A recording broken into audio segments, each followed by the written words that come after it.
And welcome to the latest edition of the 941 Sports Zone. I'm Spitz. John, I believe in Rory Masoni is with us. And our very special guest, our first time, three-time guest here on the podcast, Matt Geller from the Florida sports scene is back with us. And we're going to talk a little bit of high school baseball as district tournaments are about to get underway this week. Matt, thanks for taking the time again. Thank you both for having me. You know, I'm a big I watch this. I don't know if you guys know this or not, but I told John this. I have a couple of shows that I watch. You know, Pardon the Interruption being a big one. Oh, I yeah. don't the new shows I really don't get into, but this is one of them ones what I watch and I listen every time you guys are talking about it. Whether I agree or not, I love the show. So that's it.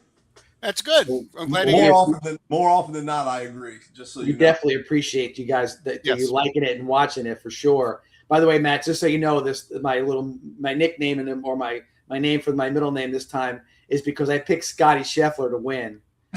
Yes, I know. So now I believe in Rory because we'll talk about that a little later. But his ability to persevere after having that lead and kind of come back and play as well as he did or as steady as he did on Sunday makes me a believer in him and moving forward. That's for sure. Well, I was very surprised by. I was at the Cool Today Park on Friday night for the Sarasota Venice game, and Yep. Andy Villamarzo from Rivals told me the largest 36-hole lead in the history of the Masters. We'll get into that, That's but I was correct. blown away by that being Yeah. six with all of the years. So anyway, we'll get into that. No doubt.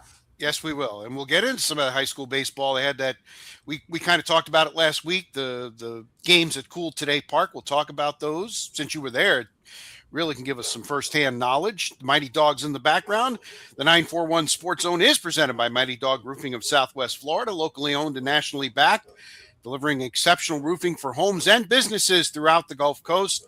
941-251-4257 is the number. 941-251-4257. All right, high school baseball. We did mention it. We spent some time on it last week. The games at Cool Today Park. I think that's a tremendous thing that they do over there in Welland Park. And Friday night was the kind of the headliner, if you will. It was a game that stood alone between Venice and Sarasota, and the Indians are just a machine. I mean, they are just a machine. They finished the regular season 24-1. They scored 7 in the first and never looked back. Matt, you were there. Talk to me a little bit about the 10-2 win over Sarasota. Well, me and Andy were talking about it before the game, and he said, I think this is going to be a good game. And I told him, you know, I've seen both of those teams play. No shade on Sarasota, but it's just the way that Venice is just rolling. I didn't think that it would be. And then they score 7 in the first inning, and I said, man, this is going to be embarrassing. And at the end of the game, Andy went over to interview Coach Faulkner, and Coach Faulkner, first thing he said was, "I am really sorry that this is the game you guys had to come to." Because, you know, he said, "I don't know if they just took their foot off the gas or what." You know, 7 runs in the first inning, and I believe they got a couple runs late in the last inning in the bottom of the 6th. They got 3, but before that, Sarasota had outscored them 5-1 after that first inning. So it was getting tight, and they wanted to keep their big guns for a lot of games down the line for the district games. So they only pitched Carter Cox for 3 innings, you know, and he was just doing what he does. He's rolling, and you know, they got into their bullpen a little bit, and Sarasota came, you know, screaming back, and they couldn't, you know, at one point it didn't seem like Venice was going to be able to stop the bleeding. And then they brought in Aiden Carey, and he just closed the door on them. You know, that was the end of it. So it was really an impressive show from their younger players, from everybody. Everybody, it really is. Venice is a machine. They are. They're always so deep. John, you know, I know you've watched them a lot over the years. Craig Faulkner seems to have 2 full teams on his roster, literally, that could like he could play 9 one day and nine others the next. Right. And Jeff Fulcher told us last week, he says, you know, that 1 through 9, there's no weakness in the batting order. They all can rake. Again, everything with that Coach Faulkner asks of his team, no matter what, it's always about being able situational baseball. It's about, bunting in their certain situations. Look, everybody has to bunt. If you're the cleanup hitter, you got to bunt somebody over in certain deals. And then to hear how they've got basically a rotation of 5 guys that they can throw. Like the 5th guy is throwing 94, and he's a freshman, and you're like, wow, okay, so this has been a little bit of a buildup. I will say, like, let's not pretend it's like a portal or anything like that.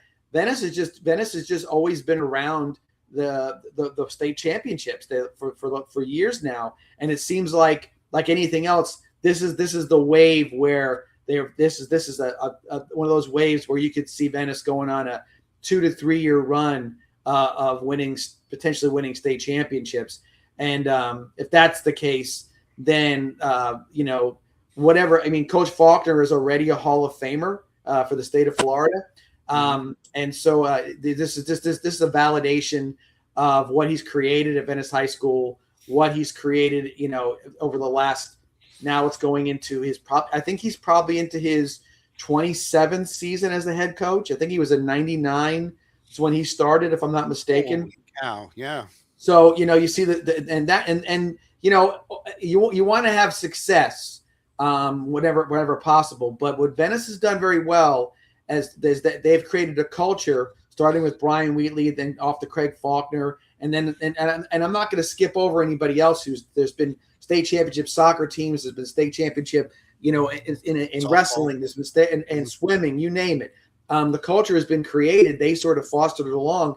Coach Peacock as well now with his program. At this point, there's no question in a lot of athletes' minds that Venice High School is the place to go get found and to go win championships. And I think that's sort of where they're at. And Venice High School has been doing a great job keeping these coaches around for a long time. And I think when in each case, Jay Lanham with the volleyball team from Brian Wheatley, but there'll be a baton passed on from Craig Faulkner, and there'll be a baton passed on from John Peacock to hopefully keep that everything rolling in the manner it's rolled in the past. Yeah. Well, I really want to say something about what Craig said, because this was it. When he said the small ball and the button and all that, or it might have been John, but Friday night, their first and second batters get on, and Johnny Morrow is their shortstop, and he is a power guy. Just make no mistake about it. The guy could hit it probably 400 plus feet, And the first thing he does is square the bunt. First and second with a power hitter coming up. Like, it doesn't matter who it is. No. This is what we're going to do. We're going to move them over. We're going to win. So it was, I just wanted to share that right there. That's typical of what they do. Yeah. Very fundamentally sound. Obviously, the heavy favorites to come out of the district. It's interesting. We talked about this with Jeff Fulcher. It's been a couple of years since they've made the trip to Fort Myers. So they're extra motivated here. And at least now, when you get into the regionals, they start to be in best of 3. When you're the one and done, and Jeff was talking about it, they set up, the other team sets up where they know they're going to play Venice, and they put their top pitcher out there. And, there's a lot of talent in this state. One pitcher pitches one good game, you're done. Now, I think with the best of 3, I think it's a better format. And you can comment, Matt, because you cover it a lot more than we do. But I think the best of 3 is a better format, and usually the better team ends up winning. With the exception, it's so funny because they came off that National High School tournament last year, and they're just rolling. And they ran into a hot Alonzo team that was just on fire, and it was so they've been on a mission. I talk with. Shout out to Carter Cox. He's their senior left-handed number 1 pitcher. And, he said, I talked to him after the last tournament. And, it was funny about that tournament was no point at this season have I saw their players making errors, base running, throwing. I mean, none. They're very, very, they're what's the word I mean? Fundamentally sound. Yes, they're very fundamentally sound. And for them to do that all in one game against Orange Lutheran was just incredible. And they almost came back and win that game after being down 7. They almost came back, cut it to 7-6. But now I talked to all the players. I talked to Coach Faulkner and a couple of the other coaches, and it's just, it doesn't matter. All that number one, which is still on the plate, by the way. They are the number one team according to Rivals. They're the number 3 ranked team according to Max Preps. But all of that doesn't matter to them, really. It's winning the state championship. I think it's been 7 or 8 years since they won the state championship. And, there is, in my opinion, there is nobody standing in their way. If they just go out and do what they do, there's nobody in Florida that's going to be able to beat them. So that's that. And we always say this too. And if you win the state championship, those national rankings will take care of themselves, especially when you schedule a certain way. You know what I mean? You're scheduling when you're scheduling against national powers or whatever you're trying to do, the best teams in the state of Florida, especially early on. You really at that point. All that sort of I guess all the hard scheduling is over with. Now you there's no scheduling. You get what you get.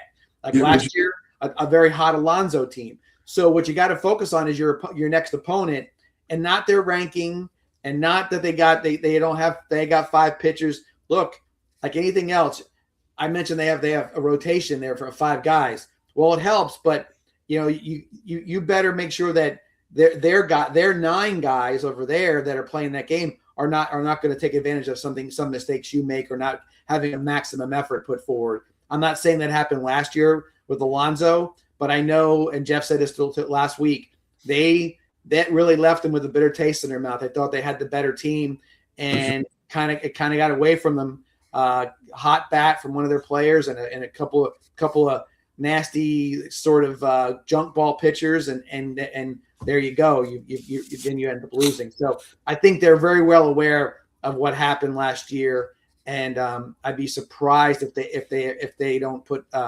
maximum effort into every inning of every game. For sure. So we got Venice waiting on Wednesday for the winner of the Tuesday night 4-5 game, which will be at Northport. Northport taking on Lehigh. And then obviously on Friday night, if Venice is able to win, then they'll play in the championship game of that district tournament, being the 1 seed, and it will be at Venice. In the district involving Lemon Bay and Port Charlotte, they get to play each other in the 2-3 game on Wednesday. Port Charlotte's the 2, so they will host Lemon Bay. That's a 7:00 game. A very good Island Coast team is the 1 seed. They've already got 20 wins on the season themselves. So that's going to be a tough road to hoe no matter who gets through the 2-3 game. Island Coast certainly the solid favorite there, but good luck to both Lemon Bay and Port Charlotte. They both can do it. Lemon Bay usually has some pretty good talent, and they've got a couple of really darn good pitchers as well. See how they set things up there. And Charlotte is the top seed in their district, just a 3-team district, so they're going to play the 2-3 game Mariner and Fort Myers on Wednesday. Charlotte's all the way into the championship game already on Friday night there. So they basically have 1 game to play. Advantage or disadvantage, guys? What do you think? Good, Matt. Well, I don't know about. Like I said, you earlier, if you run into a hot team like that guy Alonzo, the one for Alonzo that hit those couple home runs last year, I think he was hurt for a majority of the season. I think their coach had said last year, so nobody really got a chance to see him. But I think everybody around here kind of knows who's who. They coach for that. And Coach Faulkner is one that sets guys out or sets them down. We're going to come in and do what we do in that first 3 innings with Carter Cox, and then kind of sit them down and get somebody. So I think these coaches, they know everybody who's around here and what they can do. So I'm pretty sure that it is going to go. I think if you ask me to bet something that mattered, it's going to be the teams that are supposed to win in this district will win. That's how I see that playing out. Okay. Yeah, I mean, I guess I think this. I mean, everybody, you've seen everybody. You know what I'm saying? You should know your district. You should know your local teams. Gosh, all these kids play baseball with each other in AAU and everything else. So they're familiar with a lot of that stuff. So the cream usually rises to the top. Although there's always back in the day, I'm talking way back in the day, where one and done in the district, then you get a hot pitcher or certain circumstances happen. It can be a little scary when you're that 1 seed and you think I've got it all lined up, and it doesn't really necessarily happen for you. So we'll see how it rolls out. It's the 2 top teams that make it though, right? As far as the districts, as far as the playoffs are concerned, or is that not in existence in baseball anymore? Well, I believe there are 2 teams that go. I should say this: it's probably just like football, where they're exactly. That's what I was thinking. seed 1 through 8. So I think you're right. I think you're right. I was thinking, I'm like, is it the top Matt, 2?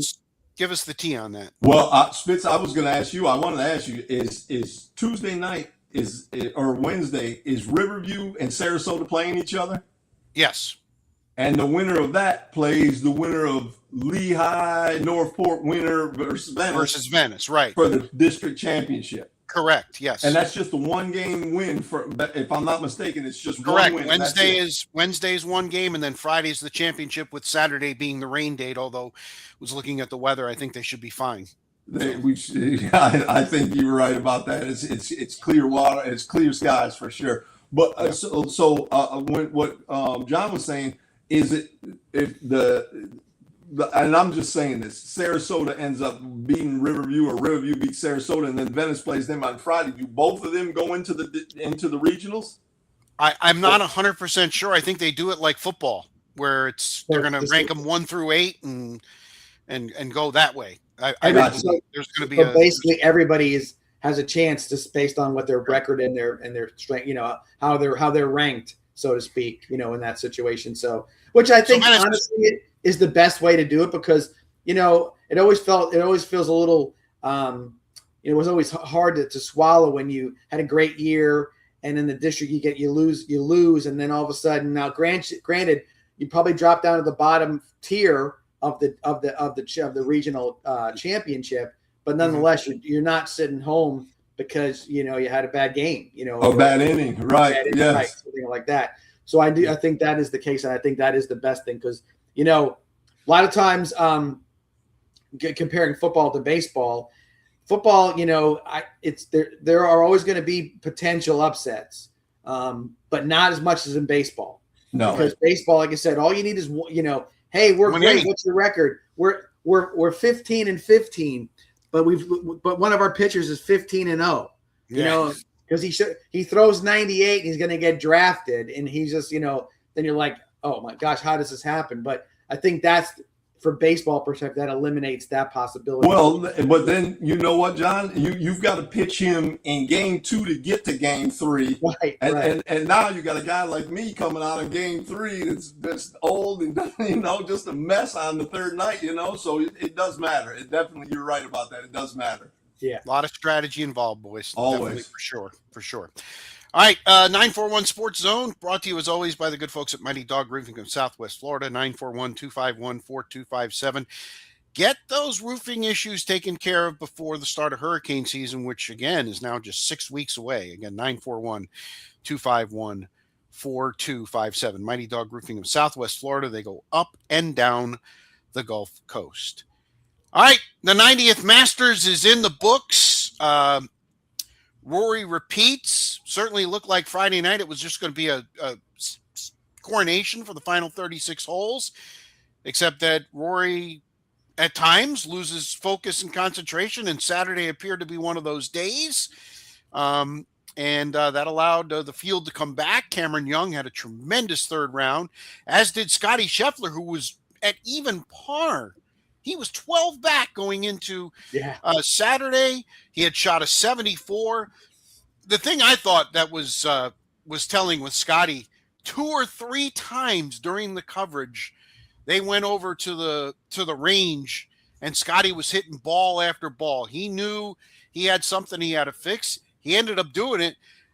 Incredibly, he sets a record, bogey-free Saturday and Sunday. Never been done in the 90-year history of the tournament, and yet still falls a shot short. Let's give Rory his flowers. Let's start there. Well, I wanted what I said at the beginning of this. It blew me away that 90 years. Now, I really did. I started watching golf. I'm going to tell you the truth. I did not start watching golf until Tiger. I'm not even going to lie to you. Sure. And then I You're started. not alone, Matt. You're not alone. I think he brought in a lot of people, but I really started loving it and liking the game, and then really grew to love it. And when he told me that Andy Villamarsla told me that it was the largest in 90 years, a six-shot lead going after 36 holes, that just blew me away right there. And then you just gave the fact that no one ever in 90 years ever went bogey free on the weekend. That's really incredible. Those stats are blowing me away right there. Yeah, that during the most pressure time. I'm going to give you another. Never happened in 90 years. Shane Lowry.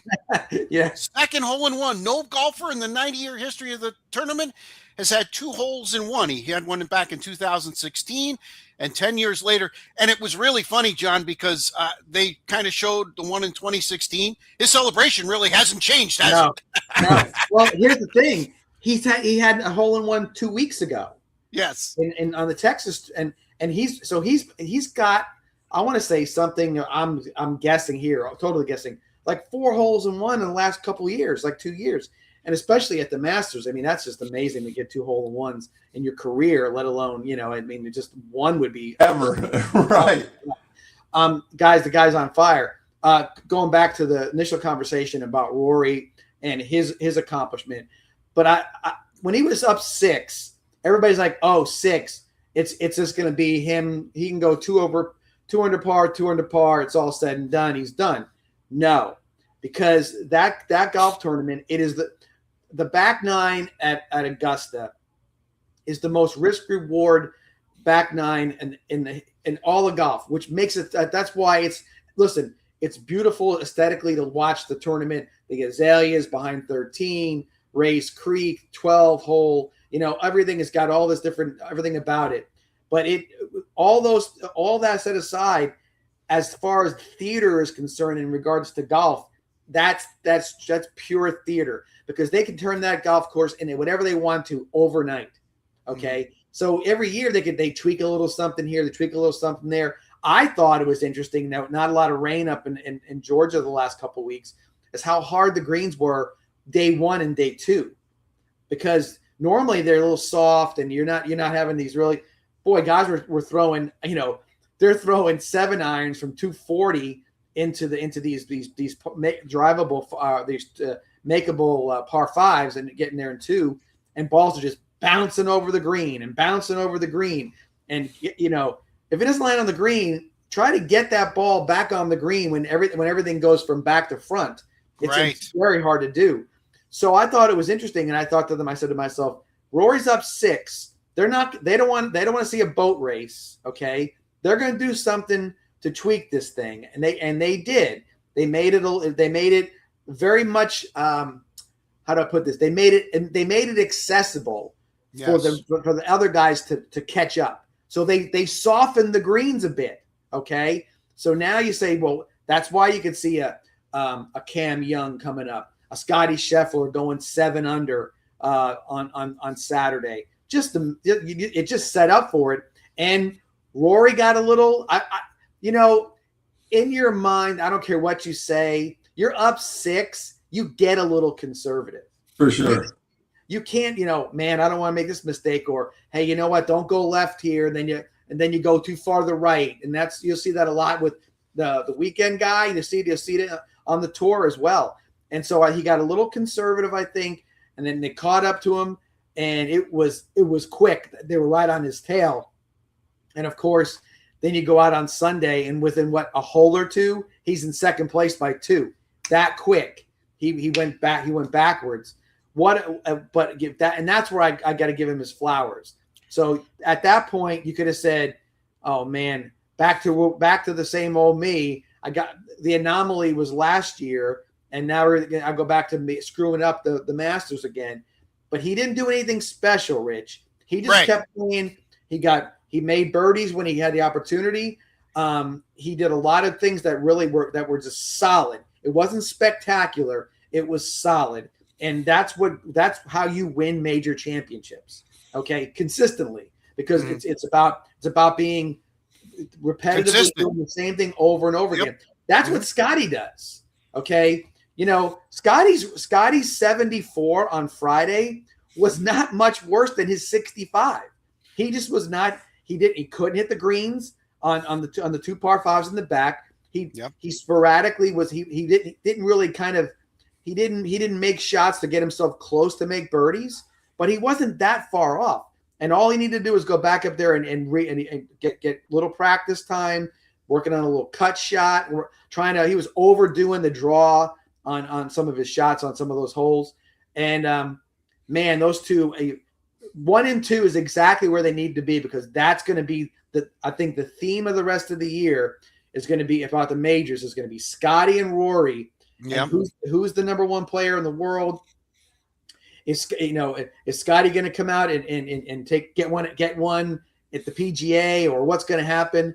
But I think it's going to be the storyline, and if it plays out great, you've got your next, and I would say rivalry, but I'd say, but two guys that are not going to be jerks about it. Let's say it's not going to be right. Stare downs and this and that. I think they're going to be the kind of guys that will be stoic, but I think there'll be little winks and nods and like, I got you. I see what you're doing here. Really looking forward to the next 3 majors, and obviously looking to the playoffs. I think it's going to be really good. But again, other guys showed up. Justin Rose. If I had anybody I would want to have won that, it would have been Justin Rose. I think he really deserved it. 2-shot lead in the turn. At the turn, he was up 2, and you started thinking, hey, maybe this is the time. And he just hit it. You just feel bad. You look at it. And here's the other thing, guys, that I thought was very interesting. Even though, Rory struggled on Saturday, Sunday, I think he had a harder time trying. He had the lefts. He was hooking a lot of balls. Yes. Going left. And he was making saves, especially, late in the tournament. That's something that he's probably got to fix. That's probably part of the reason why the door was left open. But yeah, Justin Rose, I mean, you talk about a guy that keeps knocking at the door, and he's 45 now. Interesting. Who won at 46? 46 years old. Jack. Jack did Yeah. in 86. Wouldn't that be something if Rose could win at 46 as well? I mean, he's playing he loves that course. He plays it so very well. But I want, when you said that about the greens, John. So if you're I had Coach Adams, who's the Venice golf coach, invite us out, a couple of friends out to the Jacaranda West, and I jumped out to a big lead on them, 7-8 strokes on them, right? And I'm just gonna coast the rest of the way. So when I thought back to this when this weekend, and then when you guys were talking, I'm gonna be able to talk to my 2 friends from Michigan for the next 5 years, because they won't be down here 5 years. I'll have talk, and you know what? As the holes, we got the 13, 14, 15, my grip tightened, and next thing you know, all 7 were gone, and I was down 4 strokes. So, a lot of Rory McIlroy definitely gets a lot of props from me for that right there, for being able to mentally find his way through that whole thing and get back. That was very impressive to me. Here's what was impressive as well with him. So he was overhooking the ball. Hole number 11, which is probably the hardest hole on the golf course. Hole number 11, he tries to he plays a draw on a no deal red light. Don't hit draws until 11, but he does, because it's the only shot he's got at that point. He can't hit a fade. He tried to hit fades, and it just wasn't happening, and it required it. So, and a lot of people said after, well, he's got to go to the range. It is very hard to undo a draw when you've got that's his shot. It's very hard to kind of get that out of you, because what you end up doing is you end up sort of hitting these weak shots out to the right, or you overcompensate. Whereas a fader of the golf ball is a little bit more of a chance to kind of rectify it. It's easier to fix a fade than it is to fix a draw. And so Rory had a lot of things that were working against him, but I think he said to himself on Sunday, I got to cope with this. I got to do this. And what he went out and did and concentrated on was, and what somebody said, this Rory in 2026 wouldn't have won the championship in 2014, because he's learned that short game can win a lot. You can bomb at 400 damn yards, but if you can't get it up and down, because you're going to have to get it up and down on those greens at least a half dozen times. And if you can't get it up and down, you're not in contention.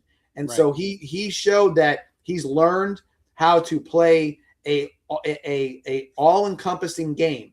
That's what Tiger was always good at. You know what I mean? Tiger did everything well. And so Rory learned that. Another thing too, Rory got Brad Faxon on his team about a few years back. Brad Faxon being a very good pro, but he's a putting guru. Like he's a putting guy, and he has turned Rory around as far as his putting was concerned, because that he birdied 4 out of 7 holes to get the lead back yesterday. That may not have happened in 14 either, because he rolled in some putts with confidence, pace, and those greens there's subtleties in those greens that you got to know. So that all helped for him, but he had the confidence to enter over those putts and put him in the cup. So again, kudos to him. That's why I said I believe in Rory, because boy, that's a whole different level of Rory right there. And I think it's going to be really cool next 3 majors into the season to see how those guys sort of tussle out with that. For sure. And we're not talking about, this humongous gap with the two of them, because others played extremely well. You mentioned Cam Young. I don't know what happened to Lowry on Sunday. He just ballooned to an 80. That happens a little bit with him. And see, the Rory might have done that back in 2014, like you say, John. Yeah. But he's learned to play.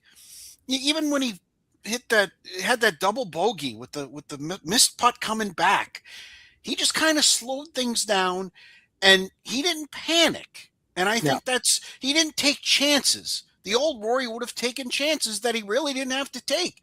He basically said to everybody else, I'm going to basically shoot 12, 13 under par. You're going to have to, even though you're ahead of me, you're going to have to do more, and they couldn't. Right. He said, I would have taken 15 on the first tee. Give me 15. He would have won, and he was right. And so because Scotty, Scotty's best could have been another 65. That put him at 14. I think that's the only guy he saw really chasing him down. Not that he was poo-pooing anything Sam Burns or Cam Young had done, or even for that matter Justin Rose, but he knows there's guys that are a certain pedigree that know how to go out and win, because they have the confidence to do it, and that's a lot to do with it as well. Justin Rose. I mean, I think all of a sudden you get down and you're like, man, I was up 2. How did I let this go? You start thinking about that stuff. The other guys have a different whole mentality. They're like, no, I'm gonna go get it. I'm 2 over on the first 6 holes. I got 12 left to get it back. Where the other guy's like, man, I gotta hang on. I don't want 12. I got 12 more holes. I got to get through it. They're looking forward to it instead of getting through it. There's something to that. Do you think their caddies are on, especially on Sunday? Does that factor in at all? They play therapists with them. Absolutely. Yeah. 100%, Matt. That's 100%. Rich, I don't know what you say. I was shaking my head. Yeah. I don't think there's any question. There's no accident that Rory's caddy was. Who was he a caddy for? He's won multiple major championships. That's not an accident. Rory knows that this guy can, hey, slow down. Hey, just you're fine. You're doing okay. The caddy is as much a psychiatrist as he is, to help him with shots. Well, I wanted to tell you and John, that's the only reason that I haven't been invited to play at the Masters. It's because I can't find a good caddy. So that literally is the only reason. Well, it's funny about I have one of my best friends. We play a lot of golf together. We were the guys that kept playing golf after college. We were always playing rounds of golf together. And I always said to him, I said, if you ever wanted to go on the senior tour or whatever, I said, let me be your caddy, because he could be doing something. I said, what are you doing, man? Your right hand's getting through, or this or that, or why are you thinking about that? And he would stop and he's like, you're right. Some guys know the game, somebody else's game. You can see it. And if there's a trust factor there, you're allowed to say it. Now, listen, a lot of times these guys they can overrule the caddy. Caddy will say, no, I think it's a bad idea. He's like, no, I'm feeling it. If they're seeing it and they're feeling it, that's when the caddy has to go, well, then go ahead and do it. I got you. You get that kind of thing. And those are the reassurances of that kind of stuff. Knowing that your caddy did his work and the numbers that he's giving you are there, all that kind of stuff. It really sort of, if I've played with a caddy before and they don't know your game, but when the caddy stands there and says, see that tree down there to the left? Hit it just a little to the right of that and you'll be fine. Boy, do you feel confident getting over that ball? Sure. You're like, okay, this guy knows. And that's just a Saturday afternoon round, somewhere. So there's a big difference with all that stuff. For sure. Hey, I wanted to bring something up to you guys. I think this is it might be a bit controversial, but it comes from yesterday. And I want to see if you guys noticed this, and maybe Rich, see if you've noticed it. So Rory got to 16, which is the par 3 after the coming in. Mm-hmm. And his ball went, he hit a little long that went over the green. Okay. So he had a shot that a few years back, a really, really famous golfer had the same shot. Okay. Same spot, same shot. And it's an iconic shot.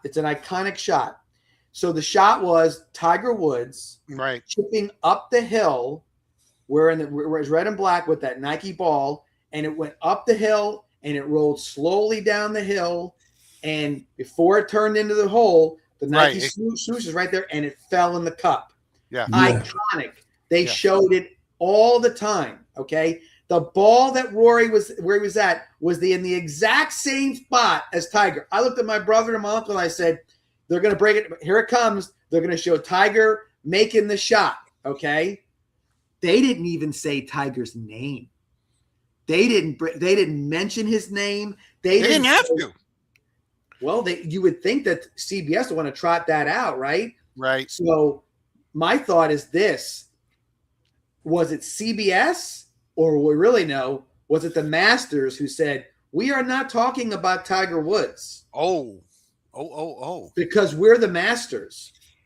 He's got troubles. He's got problems. We're not going to be, because we don't want to have to show Tiger's, his chip that was iconic and then have to say, hey, hope he's doing okay wherever the hell he is in Europe with getting his rehab, right? Right. Because the Masters, you don't call them fans, they're patrons. Patrons, right. You don't it's not run the rough, it's the second cut or the first cut.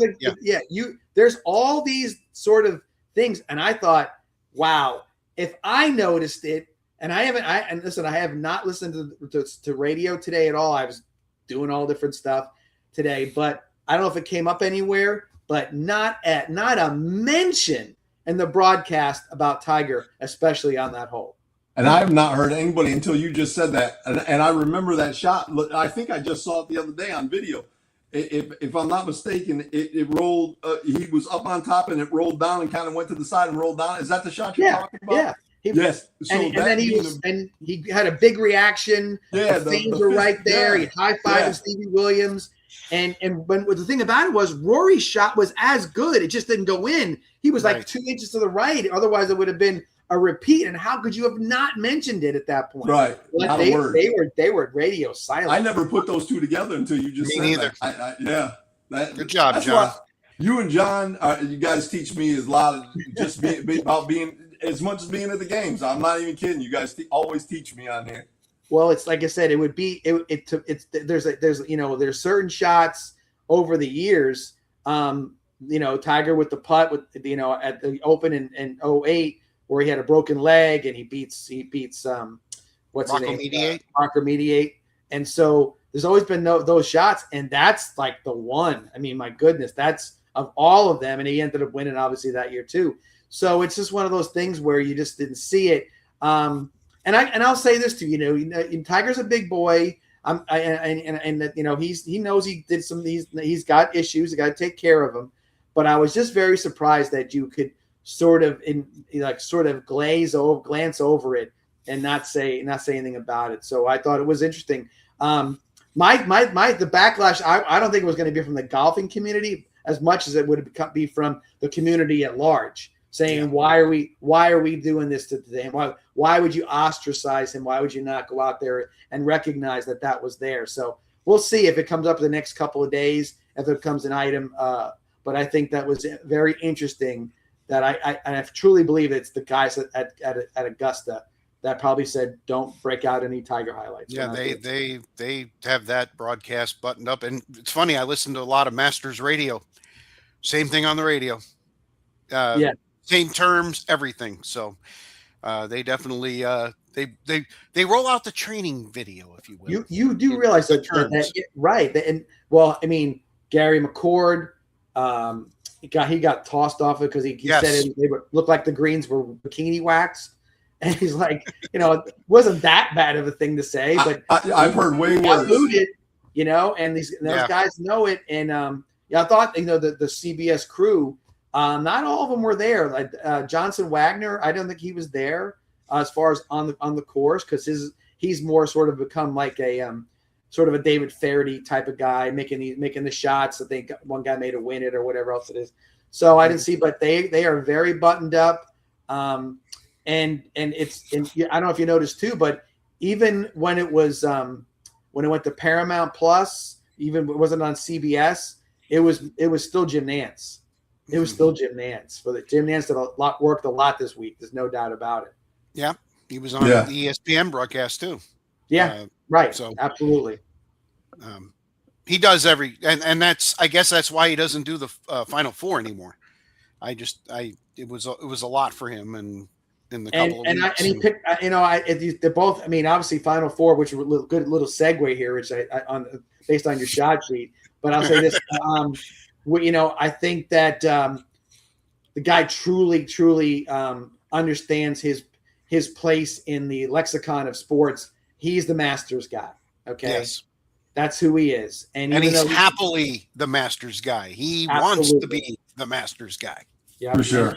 He lives on Pebble Beach. He's a golf guy through and through. Freddie Couples was his college roommate. All those different things that go into what he does, and he truly is iconic.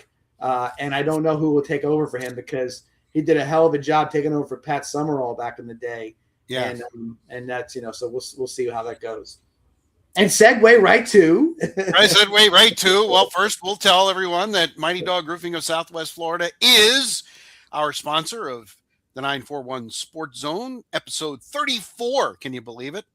Locally owned and nationally backed, delivering exceptional roofing for homes and businesses throughout the Gulf Coast. 941-251-4257, the number 941-251-4257. Matt Geller from the Florida Sports Scene, our guest with us. Hail to the victors. God, I hate that. Michigan wins the Natty. Spitz, I cannot tell you how hard it is to join you on the show where we are going to talk about the Michigan Wolverines being. It's not easy for me either. Trust me, Matt. It's not easy at all. But let's give credit where credit's due. And it's going to sound like I'm denigrating UConn a little bit, but Michigan won the national championship with probably their C- game. I mean, they horrible. Two for 15 from downtown, missed free throws down the stretch. I mean, they let Connecticut basically hang around. And listen, Connecticut's game, they were going for their third natty in 4 years. The job Danny Hurley's done, unbelievable. I was as shocked as anyone that they made it this far. The Big East, they got blown out in the championship game of the Big East tournament. I thought they were done. And Hurley said in that presser afterwards, well, we don't have to play Big East teams, so look out, we're dangerous. He was absolutely right. But Michigan gets the job done. Dusty May, he's the next sensation as a coach. FAU a couple of years ago, and now he gets Michigan over the finish line. Cadeau is back. and this is what college sports has become. You used to say, well, he's not going to go pro, so he'll be back. No, the headline was Cadeau re-signs with Michigan. Right. There is college sports in a nutshell. It's just like the NBA. True. It's unbelievable. But hats off to Michigan. They get it done, and they break a quarter century drought for the Big Ten. That to me was as surprising as anything else. Who was the last team to win the championship for the That was Big Ten? Michigan State in 2000. They beat Florida. Yes, I know painfully well. But I want to say this. But earlier in the season, Michigan came to Michigan State for the first game. And before the game, Dusty May went down and sat in front of the I-Zone, which is the student section for all Yes, the Michigan I've State. been there. I've done game day there. I have a friend whose kid went to Michigan State, so I used to go every year. I went to a game, so we went to game day. What a scene! It is a great environment. It's one of the greatest environments. But for him to go out before the game to sit there and let them taunt him like that, like I know what I've got. And you guys ain't there. And I had a couple friends. Now I'm telling you, these are diehard Spartans. You know, we all went to school together. They're diehards. No matter what, we're winning this our year. And I told them, you know, that when they were talking about the, you know, fears, the point guard, I said, you know, they were telling me this is the best point guard since Magic that Michigan State had. And I'm saying, well, whatever. I said, but you need to understand the Michigan team is different. You know, this team is different. And I can hate on, you know, 2012 Louisville. You know, I put on my social media everywhere, Louisville Cardinals, Rick Pitino. I'm everything anti-Michigan, you know. And you can check all my socials or anybody talk to anybody. I never said a word about it because I knew, sadly, when they ran through Arizona on Saturday night, I said Monday is just a quick stop on. That's what it is. They're about to be. And they were like, you're crazy, UConn. I said, man, whatever. I mean, and hats off. I hate to say it. Hats off to Dusty May, who is, you know, what I wish Tom Izzo was. You know, Tom Izzo's a Judd Heathcote guy, and you know, he has a way of coaching. But I honestly believe that time is coming past now, and Dusty May is what the future is, and the University of Michigan, no matter what.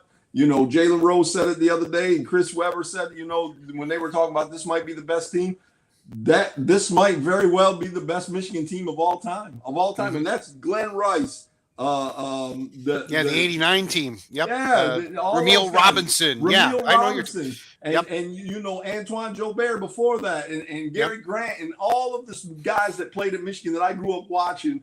And to say that this team might be the best team, they can definitely make a strong argument for it, for sure.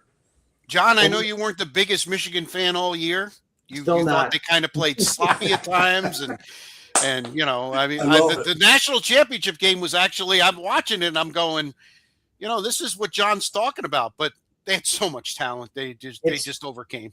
It was a sort of a, you know, like again, Dusty May's a good coach, but at some point in time, he just played doorman to the guys coming off the bench because all he was just saying next. And I think what happens in a lot of cases, like in UConn came out, wanted they were what Hurley. I'm like, what's good about Hurley?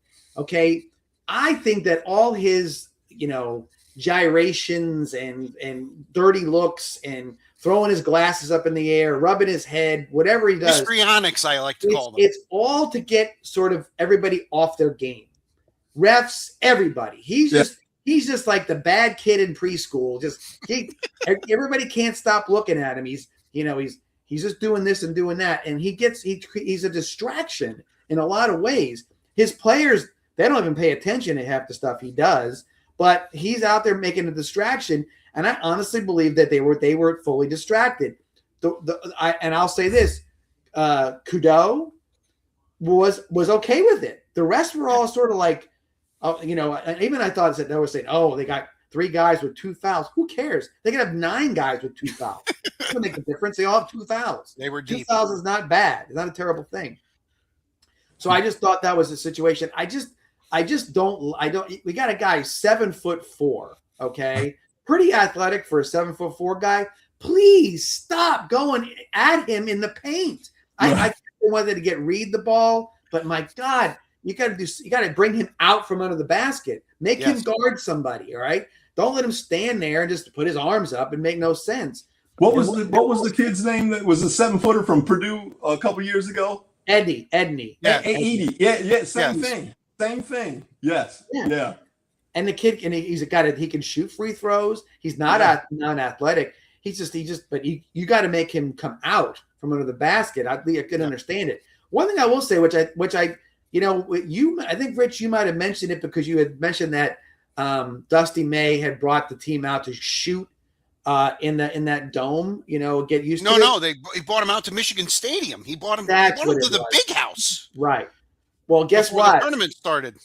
There was some crappy jump shooting from 3-point land, because I don't know if that doesn't really I get it. They want to put 100,000 people at a basketball game, which is freaking stupid.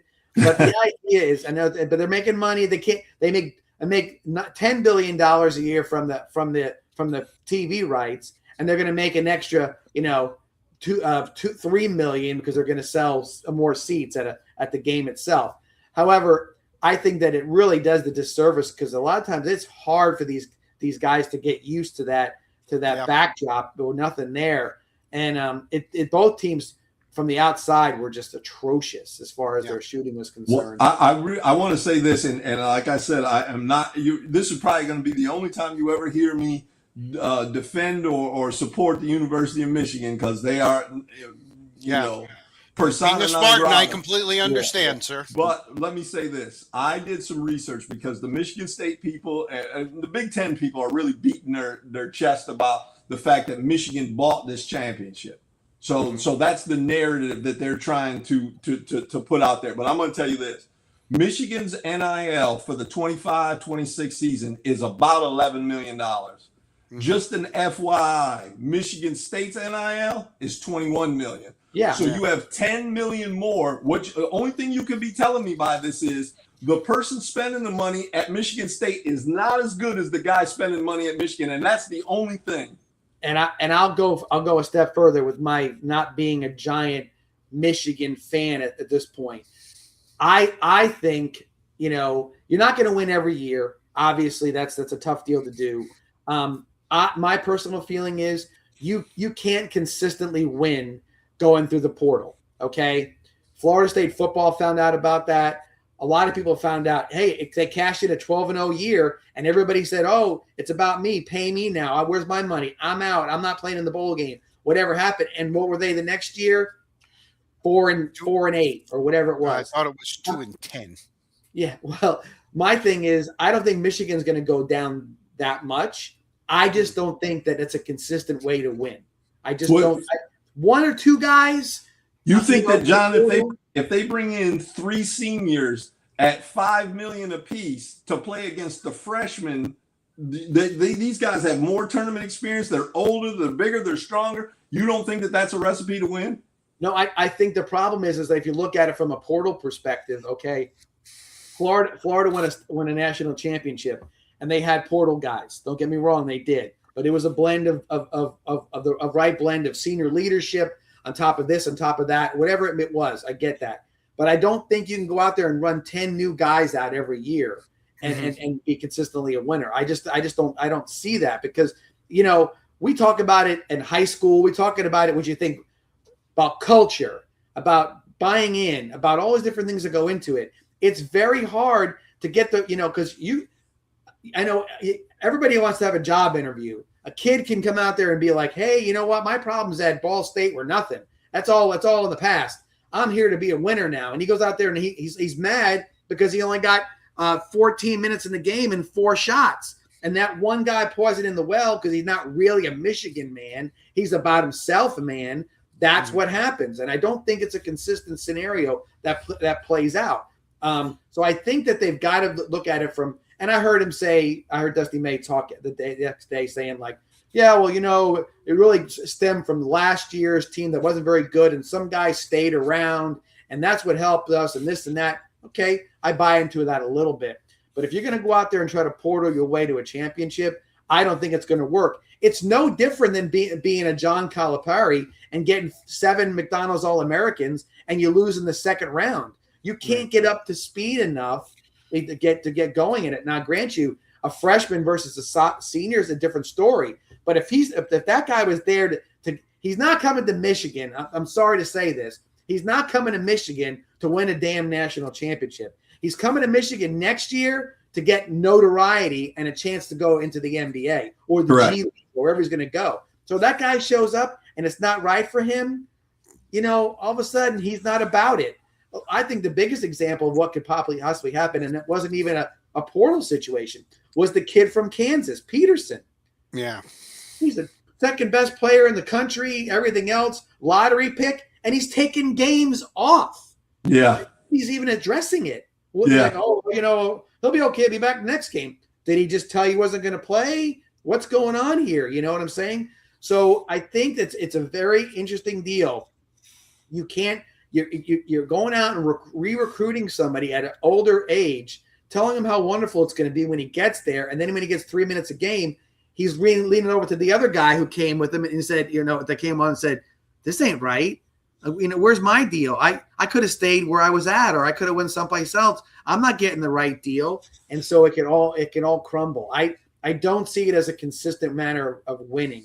And you look, Michigan's had some flash in the pan guys, in certain situations, but I don't think that if that's the recipe, then I think it's doomed for mediocrity. I won't even say failure. I'll say mediocrity. Well, I want to get you before we get off this. I want to ask you guys this, because if you look at football and then basketball, I don't know if this is a controversial statement, but it appears that the Big Ten has taken over college sports.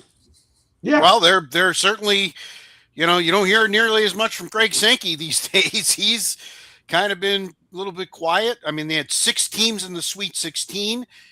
They won the Natty. Let's go over. They didn't win the Natty in hockey, which was shocking. They had 2 teams in the Final Four, and Denver ends up dispatching both of them. Yes. Denver with their 3rd championship in 5 years.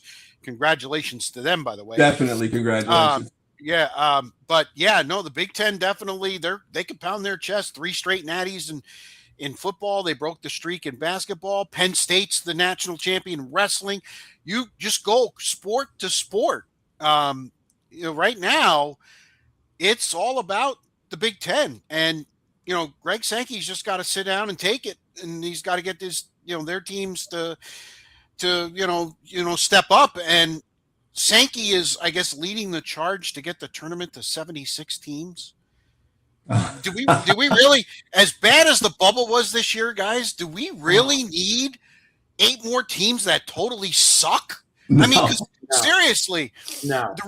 Part of the reason we're not having as many upsets, I think NIL has something to do with that. I think the little guy has less of a chance, but I also think the fact of the matter is, the bubble was so bad this year. You didn't have anybody that didn't get in screaming and yelling that, oh man, we deserved it. The right teams got in, and when you're in that situation, why do you need more teams? Why? Well, money. I mean, I'll answer another now Tuesday night will be turning into Monday and Tuesday and Wednesday night or whatever it's going to be, and it's going to be that kind of stuff. And and again, who's watching the play-in games on True TV from start to finish? When it won't even be a 16 seed anymore. It's going to be an 18 seed. I'm the 18 seed. Who could that be at that point? It doesn't make any sense. I honestly will tell you this. It's coming to a point where there's got to be a saturation point for anything. Okay. Mm-hmm. And I think that the saturation point is fast approaching us. Okay. You said about the Big Ten. Let me tack over to the SEC. So the SEC has, with all the different things, how they're trying to figure out, they became so absorbed in trying to get NIL money and, the collectives and all that other shit that they forgot about the product on the damn field. Okay. I look at, looking at it from this perspective of, Rich and I talked about the other day, LSU athletics. They basically are hiring people that are as shady, and I'm using the word shady. Coaches. Nice, they are shady human beings. Wes, what's his last name? The basketball coach. I'm drawing a blank. Oh, me too. He came from he went back to North Carolina State, and now he's back. He got fired because he was doing things illegally at LSU. I mean, got caught on tape. He was red-handed, right? Will Wade. Will Wade. Will Wade. Yes. He goes Yes. to NC State, has an okay year, and LSU hires him back. Yeah. Okay, Lane Kiffin is nuts. And I'm being nice. He's nuts. He got fired from the Raiders because Al Davis said he's nuts. He went to Tennessee. He was in his basement hiding out, tunneled his way to California to go be USC's coach. They hated him. They fired him. He had to go recover himself with Saban. He gets a job at Ole Miss. He's got a chance to win a national championship, and he leaves to go to LSU. And they said, "How are you going to pay him?" They're like, "Don't worry about it. We'll find the money." They don't care. It's a bad scene. It's a really, really bad scene. But they are the one at the furthest part of the spectrum. But the rest of them, they're all about the next great 5-star. This guy, and where's the culture being developed? Where's all the different things that go into it? And so I think there's an issue. The Big Ten is not fighting amongst themselves. No. The SEC is they're in this incestual war with each other all the time. Oh, we can't lose to Auburn. We can't lose to this guy. Meanwhile, the upper half of the Big Ten is moving right along. Look. Overall, as far as the Big Ten is concerned, the Oregon get, the USC get, all those that has helped them tremendously. For sure.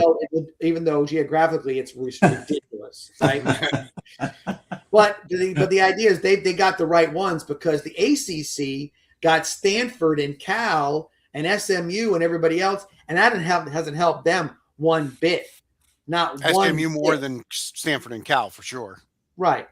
And so now you look at it and say, so they've gotten help. They're the bottom half, now UCLA women's basketball. Congratulations to them, right? Yes. They win a national championship. Big Ten power. But that wasn't there before. You know what I'm saying? You got Oregon, you got Washington, you got all these different schools. It's really fortified the upper half of the conference in regards to what they're doing. Whereas the SEC, they're fighting each other and beating each other down, and it's not coming from the same perspective that maybe the Big Ten is coming from. The Big Ten, the top of the Big Ten in football is so strong with Ohio State, Oregon, USC, Michigan, and Penn State. Those 5 right there, just any one of them can win the national championship. Matt, you didn't mention the team that won the national championship. Indiana. Yes, sir. Absolutely. And I don't believe for 1 minute that was a flash. Just like I think a lot of people are trying to dismiss that was a 1-year hit. I don't think that that's the case at all. I think Cignetti, what he's building, I don't know if they're going to go back to back. Ohio State's really loaded. Oregon is loaded there, but that's the point, that the entire Big Ten is really loaded. And if you look at the SEC, I don't even right now off the top of my head, I can't even think of, is it Georgia? Like, who is the number 1 team in the SEC right now? Now, I will say, it's a shout out to John. Florida is going to be a problem. Yes. But Miami and Florida they're in an arms race right now with high school top 100 recruits. And it's who's going to go there and who's going to go here. So I think between them in the state of Florida, I know that people like to say Florida State's going to be in there. I don't see it. Some other people are seeing it. I'm not. Florida and Miami are going to be a problem. Those 2 schools for sure. So Matt, I got some friends that are going to watch this and go, "Oh God, I hope he doesn't get into this whole thing."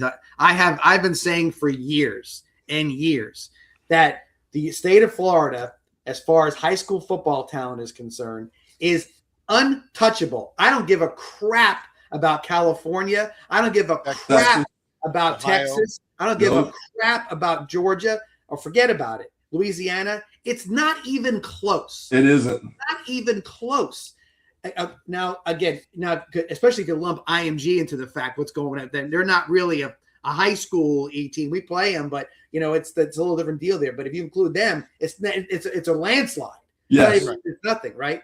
But the idea is that back in the day, the mid 80s to about 2002, you had Florida State, and Miami in the top 5 every year. One state. They were in the top 5 all the time.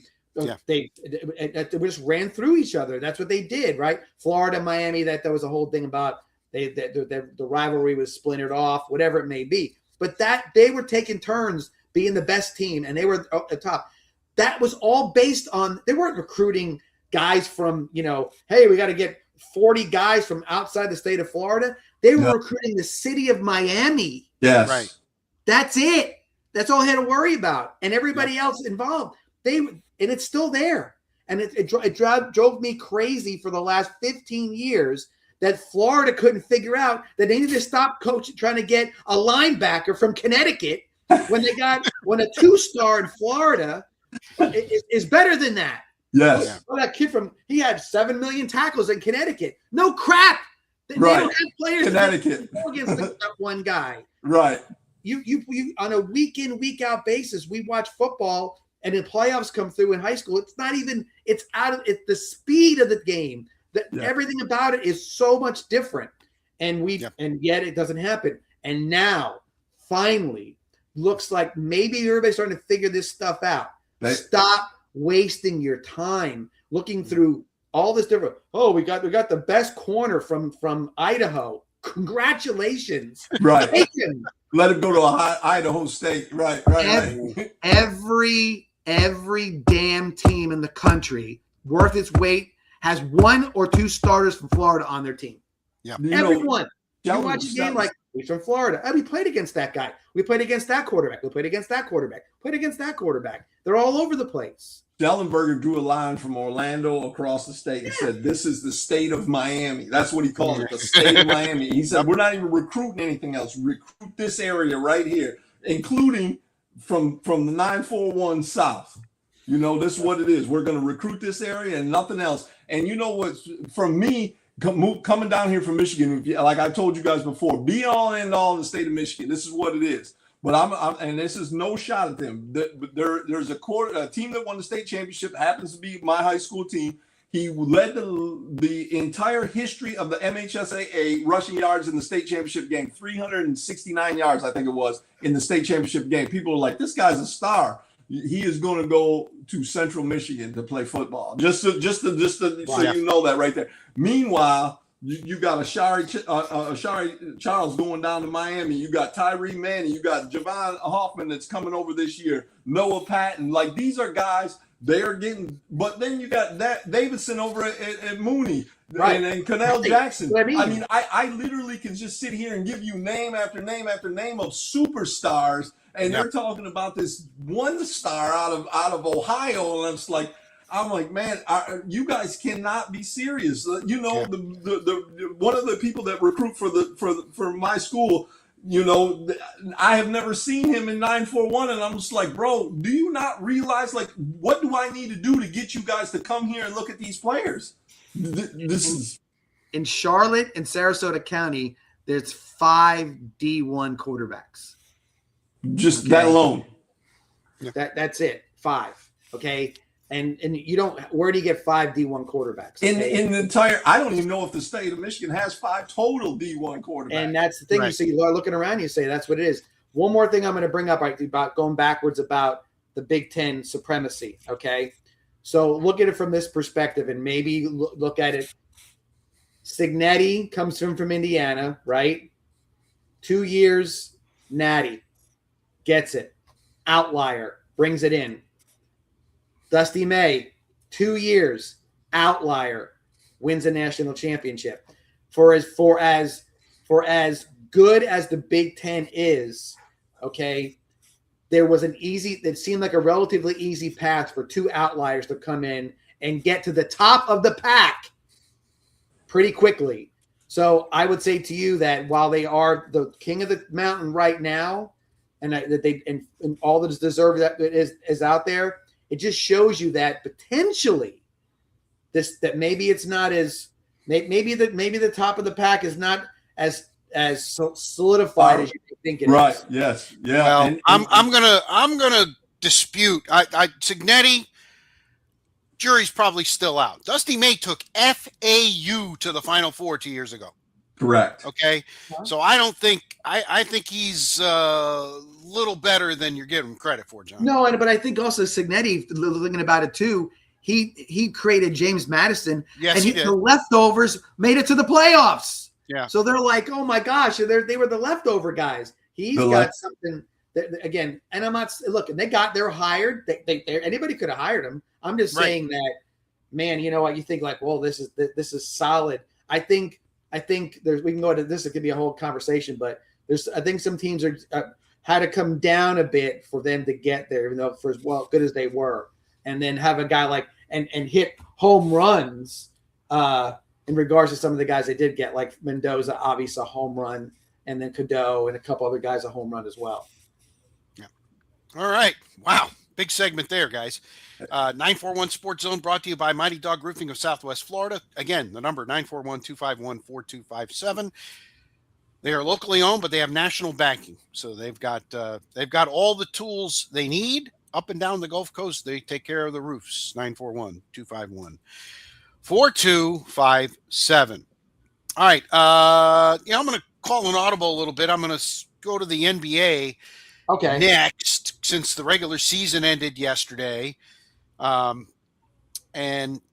I like the NBA. I mean, it's not my favorite sport. I will be truthfully honest, of the big four, it's number 4 for me. But this was about as troubling a season as an NBA fan as you could get. I mean, there are some things that have got to get cleaned up. And we could go over the last 3 days of the regular season and just take a look. That microcosm of the year. Friday night, full slate of games. They didn't have any games on Saturday. Full slate of games on Friday. Did you guys see how many regulars sat out Friday night? Yep. Yes. You can shout. You can give me the number. No, I don't know how many. I'm just saying, but I would say if I'm going to guess, I would say 75%. What about you, Matt? Load management's killing it. I don't even know, Rich. When I saw, I do a little bit of, from time to time, a little gambling, and I have my teams, and when I seen how many people were sitting, I said, I'm just not even messing with this right now. So I have no idea the number for sure. John, you said percentage. I have the exact number. 168 guys. Wow. Sat out Friday night. Mm. And the guys that did play were just trying to get, like Jokic was trying to get eligible for the postseason awards. Same with Wemby. It's the same thing that they both did, and it's sad that they have to go out there and get 15 minutes worth of time. You said 160? 168. 168. Now, if there's 32 teams and 5 starters, it's not just starters. It's key players. Players. Yeah. Gotcha. Yeah. Rotational players. Yeah. 168. Outrageous. Yeah. And then yesterday, the Magic need to win in Boston. Boston rolls out. I'm not kidding you. You can look at the box score. They rolled out the Maine Red Claws, the G League team. Right. And they beat the Magic. Maine Red Claws. Yes, that's their G League team. Yes. I'm watching the game, and they're doing bios during the game because nobody knows who's playing. 4 guys had career highs, and I'm not talking 12 points. I think one of them did have 13. But 2 guys had 27 and another guy had 20. And they basically sat everybody. And so if you like to sprinkle a little cash, I would say, even though Joel Embiid's not playing, I'd be putting a couple shekels on Philly in that play-in game against Orlando, because the Magic couldn't be, and the Magic played their starters. They played them. They played them. And they've been tanking, or they've been, whatever's been going. They don't like the coach. Whatever's going on. Yeah, that's a mess. Orlando is a dysfunctional mess. Yep. They are a mess, and I don't follow basketball nearly as much as most people do. And I know that for sure. They have been in a slow dive right to the bottom of the, they're trying to get, I think, a way to get out of the season, and so the coach can get fired. It's sort of silly. Yeah, they won't have to wait long. They're in the 7-8 play-in game in Philadelphia. Lose that, and then they play the winner of the 9-10 game. And if they make the playoffs, they've either got Detroit or Boston, and Boston has, I think, eliminated them in the last 2 years. Yeah. Rich, a quick question for you. Wasn't it like 02, maybe even a little, where there was a point in time where the NBA was in financial trouble? They owed more money to players than they actually had coming in at some point in time. I want to say there was an issue. I forget exactly when it was. But I think I thought it was before Bird and Magic came in. No, that was like that's when the league was going to go out of business. But there was a point in time where I think Shaq was still on the Lakers, and I want to say early they owed Shaq more money than they were all there was this there were and so they kind of reset everything, and that's when they started coming up with the super max this guy or the guy you can keep or whatever it was. Right. They came up with a structure that an extra 20% had to help out, and the players had to get on board because they've been playing hardball with the NBA for years. However, right now the problem is this: the players totally run the league again. Yeah. Okay, how does a guy making $100 million a year listen to a guy chew him out as making $6 million a year? Right? It don't work. Doesn't work. And it's like, people want to get on LeBron's case about he gets to hire the coach. Well, what's the difference anywhere else? It's just LeBron is whatever he's doing. And to be an NBA coach, to me, I wouldn't want any part of it. Yeah. I wouldn't want any part of it. Job. There's nothing. You're on the road. It's a grind. You got guys that you're drafting a 17-year-old from Slovakia. And, you got to figure out how to get him in a lineup. And you got this guy and that. It's just hard to see. And then the teams that are good, I can't even name the starting lineup at OKC. Right. I'm like, I don't know. Where did Dort come from? I'm like, I don't know where any of these guys came from. Luke right? Dort. Yes. Yeah. I'm like, and he's a player. I'm like, where did these guys coming from? I don't even know these guys. But Dort's going to get paid $40 million a year because he can go 11-8 off the bench. At some point in time, I get it. ESPN, they just threw a ton of money at them, and they have 11 years, $76 billion contract. Yeah. And then the NBA on NBC is back, and they're trying to do whatever. So I guess the money's there, but the product is the issue. Eventually, if nobody trusts the product, and Matt. Let's face facts. Everybody in every league is now married to gambling, and if you can't go out there and gamble and not think a guy's going to walk off the floor, what you're just saying about the gambling, John. Honestly, if you take away gambling, if somehow Adam Silver said, okay, we figured out a way that there is no gambling on the NBA. Those numbers, 76 over 11 years, billion, would just go away because that people are like me sitting home on Friday night, like, oh man, if this guy hits this, his parlay comes in, they're not really interested. I mean, so I want to ask you guys, who do you think is your pick to win the championship this year in the NBA, or at least the finals? Well, I'll start. I think, first of all, I want to see OKC San Antonio in the conference final in the West. Yes. Yeah. San Antonio beat them 4 out of 5. Two best records in basketball. Right. Yeah. Now, the question is, and everybody looks at this is what happened in the regular season. You got to look at everything. Who was playing a back-to-back? Who did they sit? There's a lot of variables. You almost can't even look at the regular season records. I think the finals are going to be whoever wins OKC and San Antonio against Boston. I think Boston wins the East. And John?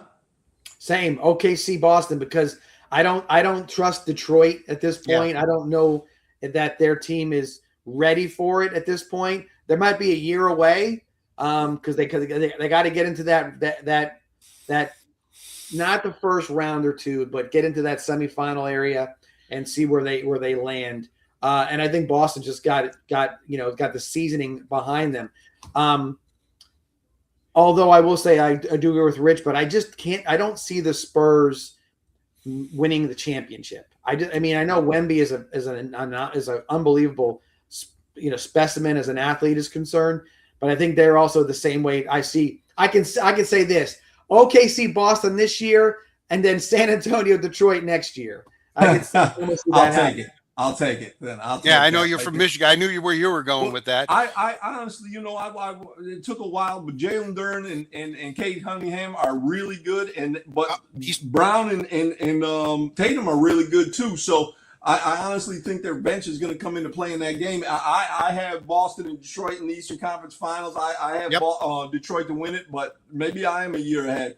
But whenever it comes down, as bad as that was, my point of that was, as bad as it was with everybody sitting and nobody could watch it, if you just hold on until the conference finals, man, we're going to remember why I love the NBA. I mean, it's just that is the point. But that a lot of times, Matt, let's say I'm an armchair NBA guy, right? Yes. I only try it out when it gets getting good, when there's it's a game 7 or whatever it may be. Yeah, that's the problem. What happens leading up to it? Okay, yes. And when does the fan base, the guys buying the tickets, be like, you know what? It's a Tuesday game. Guess who's coming to town? Someone's on get load management. I'm out. I'm not doing this. You can't buy tickets. That's the point. And there's two problems with that. Obviously, there's a little money involved there, but guys, of all the major sports right now, there is only one league that has declining viewership, and that's the NBA. Right. Even the NHL, after the Olympic break, they've seen their ratings double. Now, it's not tremendous. I mean, still only 3 million people watching. But the fact of the matter is it's going in the right direction. MLB's off to a nice start this year. We don't have to talk about football, guys. But the NBA and college basketball, the numbers – the game was on TBS and drew nearly 20 million. Yeah. 20 million on TBS. Okay. Right. Not everybody has it. For the college basketball. And, they put out all that money, and right now the returns are not what they put out. And that's going to be interesting to see if they opt out in a couple of years, because there is an opt out to that contract. The one you were talking about, 11 years? Yes, the 11 year, $76 billion. Does but if we, that's why I'm asking, because I don't know enough about this right here. I'm a novice when it comes to this, but I'm a little bit of, like I said, I gamble on the side. So if they have money coming in on the teams and gambling in Vegas and seeing wins, is that not good enough, or does ticket sales factor into that at all? Or a little bit, not nearly as much as hockey. Hockey is, you got to have full arenas or teams are not going to do well. Yeah, they're bad. But I can tell you there's a lot of games where it's an announced sellout, and they do. Miami's the perfect example of that. They announce a sellout, and they do a little bit of a pan shot, and the entire lower bowl has like every fourth seat filled. It's awful. And again, it's because you can't buy tickets in advance. I'd love to take my son to it. My son has gotten into the NBA. He follows dad. He's a Cleveland guy. They're not going anywhere. Don't worry.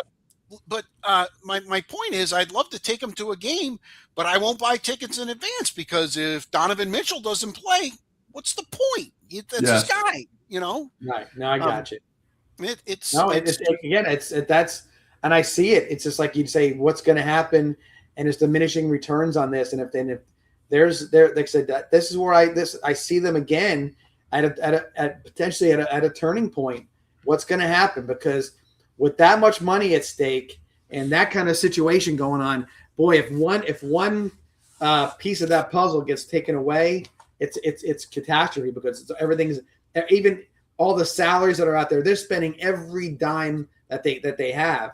Yes. Whereas in the NFL, they just print money, and yet they print money, but they have salary caps, okay, and they have they have a way to keep themselves in line, and they've created a narrative where they're like, okay, well, now while other leagues are similar to that, I see some stuff that's like, wow, how would you want to give a aging veteran a max deal to hey, it's let's call it the Kevin Durant deal. Okay. Kevin Durant, he's on to Houston for $50 million a year. And then I'm on to wherever. And he just keeps.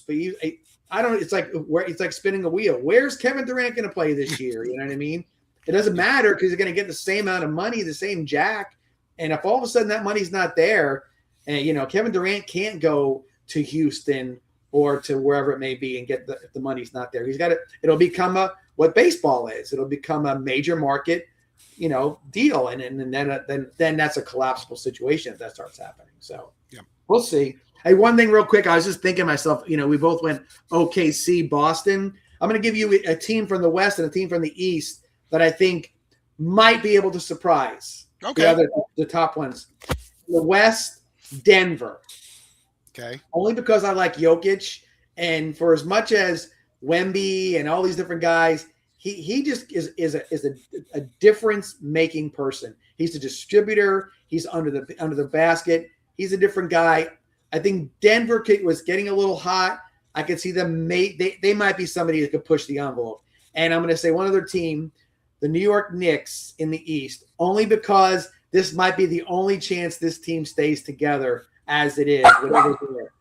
Brunson or whatever. And at some point, Carl Anthony Towns is going to just trade himself because he probably gets sick and tired of hearing about getting traded.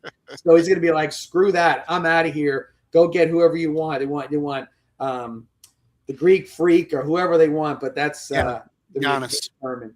So, by the way, Doc Rivers done with Milwaukee. They barely got off the floor after the games on Sunday, and he's going to go into the Hall of Fame and then go back into the booth, I think. Yeah. Right? He's a good guy. I think he's a really decent coach, but games passed him a bit, and I think he'd be better suited behind the mic. For sure. All right. It's interesting. I don't want to throw cold water on your picks, John, but Denver's got Minnesota. And Minnesota is the 5 seed the last 2 years has made it to the conference finals. They seem to start playing their best basketball in the playoffs. That's to me, that is the most intriguing first round series to me is Denver, Minnesota. Anthony Edwards is really he's got the game up in the playoffs. Yeah. And Denver doesn't have an answer to Anthony Edwards. The only thing that holds back Anthony Edwards is Anthony Edwards. Because he can go out and get 50 and get 6 the next night. You're like, where did he go? Jamal Murray is excellent, but he's a little long in the tooth right now. Unfortunately, in the NBA. Yeah. All right. I know you kind of picked chalk too. What are the 2 teams you are looking at that maybe make some noise, Matt? No, I that's I like actually Jalen Brunson in New York Knicks. I do. I think they have an outside shot. I do. They do. I just think that Detroit and Boston have too many pieces in the East, and you're right. Wembanyama and Shai Gilgeous-Alexander are loaded up, and I really, if I'm excited about anything, the Eastern Conference and Western Conference. Now, if it's not those 4 teams, I'm still going to watch it, but I just might not be as excited. I'm going to go a little. All right, I'm going to go a little deeper off the reservation as teams that might. And one of them you're going to be like, that's who they're playing in the first round. I think Atlanta's got a shot to make some noise. Really? They somehow get by the Knicks, and then Atlanta's given Boston trouble this year. They've kind of got a little bit of a draw that teams that they played all right against in the regular season, and that's before they got rid of Young.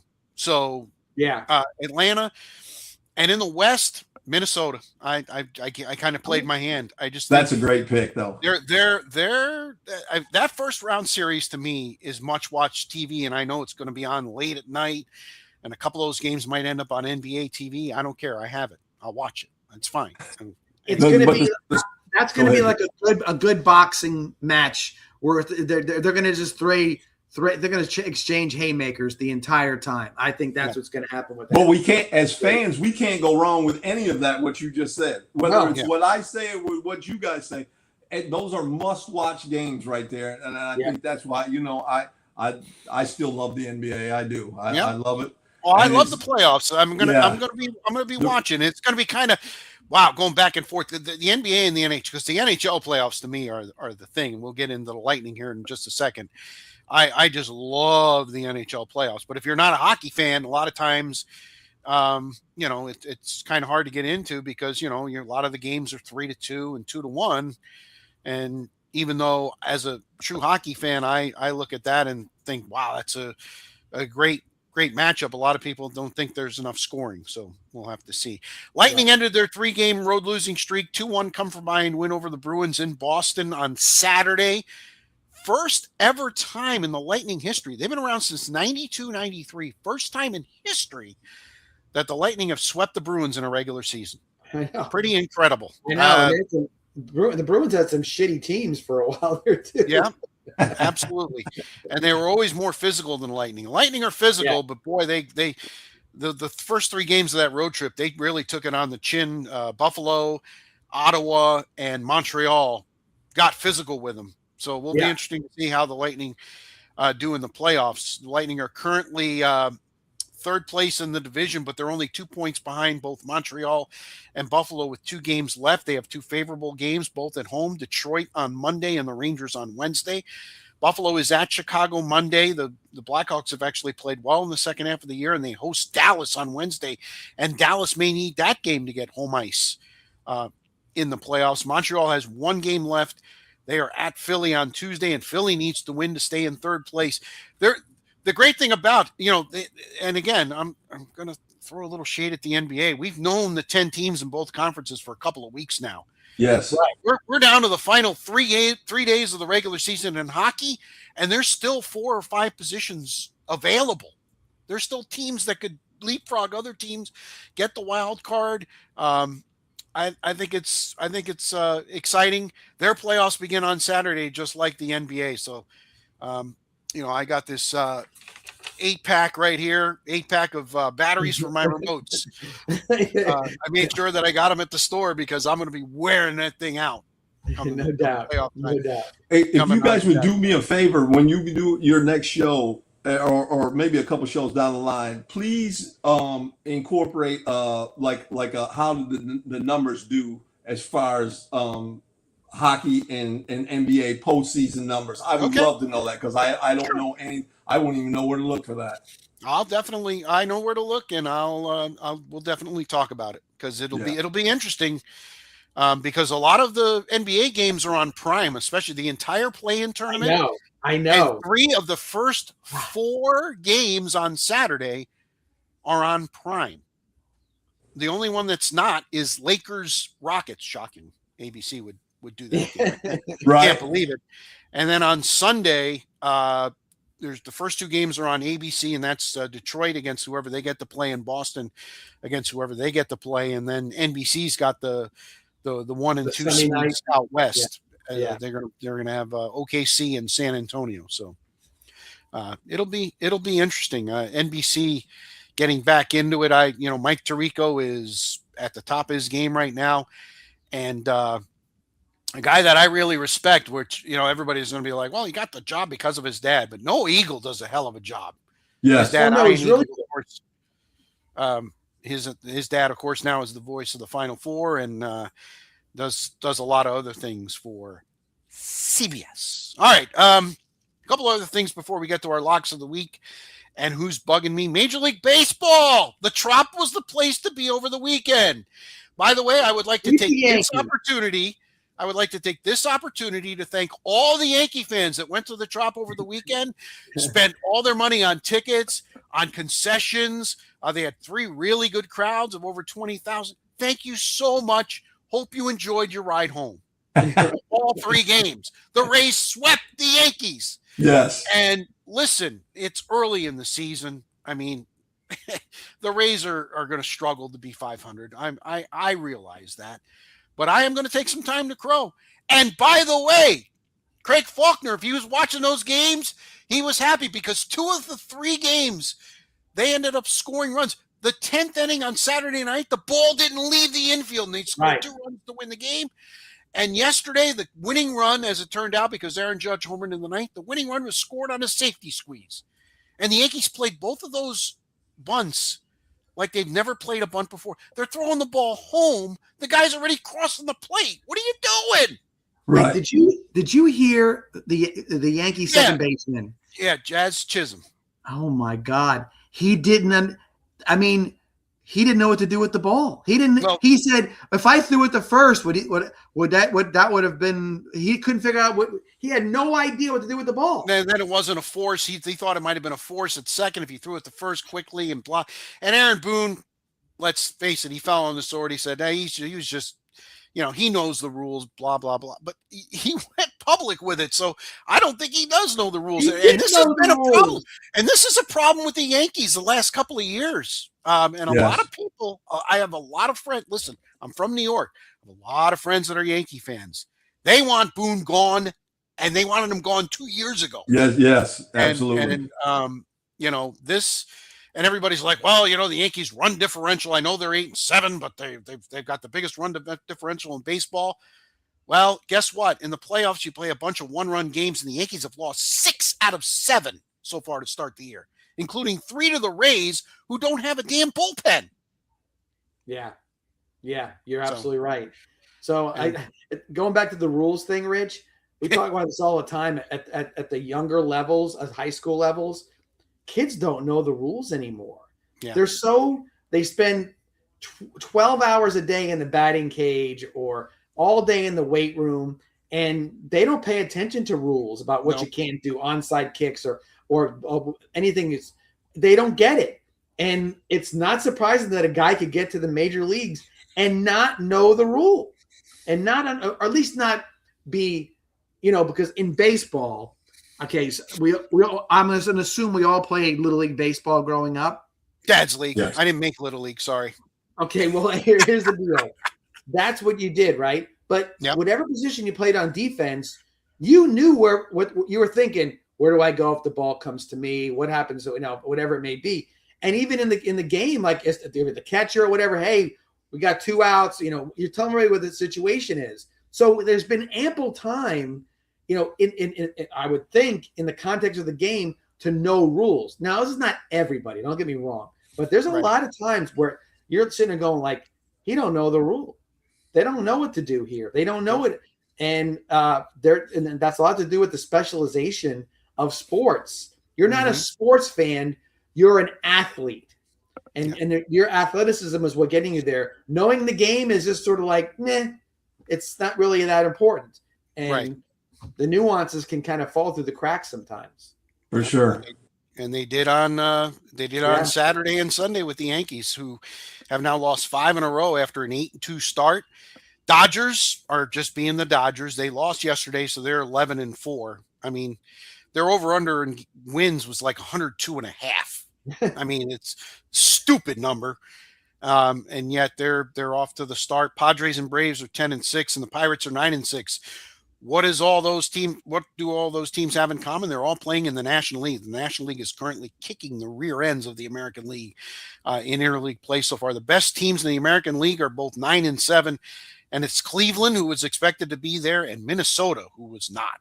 Minnesota and the Rays being where they are. I mean, I know it's only the middle of April, but hats off to both of them for getting off to decent starts. And again, we'll get more into baseball as we get into the later spring and summer. Only 145 more games to go. Exactly. Exactly. All right. It's time now for Locks of the Week. You and I continue to struggle there after we had these great records.